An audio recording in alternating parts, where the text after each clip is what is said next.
Hello friends, मैं हूं शिवम कुमार और हम आज बात करेंगे क्योटो प्रोटोकॉल अर्थात क्योटो सम्मेलन के विषय में।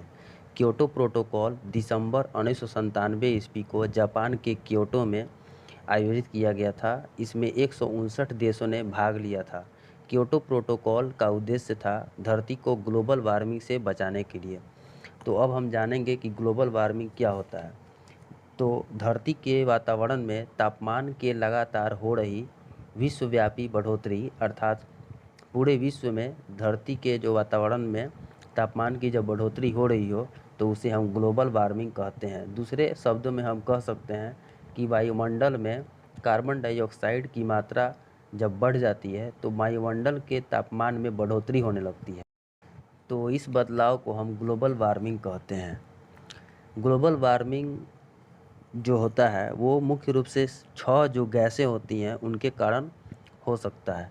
जैसे होता है तो इसमें इन 6 गैसों में CO2 carbon dioxide, CH4 methane gas, N2O nitrous oxide gas, HFC hydrofluorocarbon, perfluorocarbon, SF6 sulphur hexafluoride. तो ये जो 6 गैसें हैं ये मुख्य रूप से ग्लोबल वार्मिंग के लिए दोषी ठहराए जाती हैं।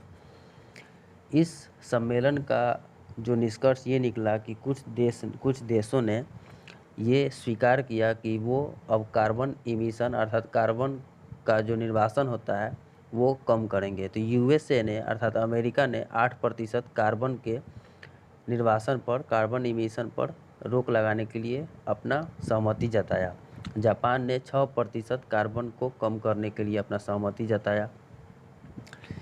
इस सम्मेलन को 1987 ईस्वी में हुए मॉन्ट्रियल सम्मेलन का ही एक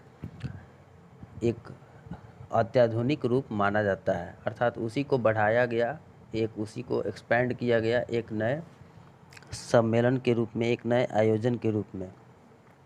क्योटो प्रोटोकॉल को हम विश्व पर्यावरण सम्मेलन या ग्रीन हाउस सम्मेलन भी कहते हैं। तो दोस्तों ये थी क्योटो प्रोटोकॉल अर्थात क्योटो सम्मेलन के विषय में एक छोटी सी जानकारी। उम्मीद है आपको पसंद आई होगी और हमारे आने वाले वीडियोज़ के लिए हमारे चैनल को सब्सक्राइब कीजिए। Thank you.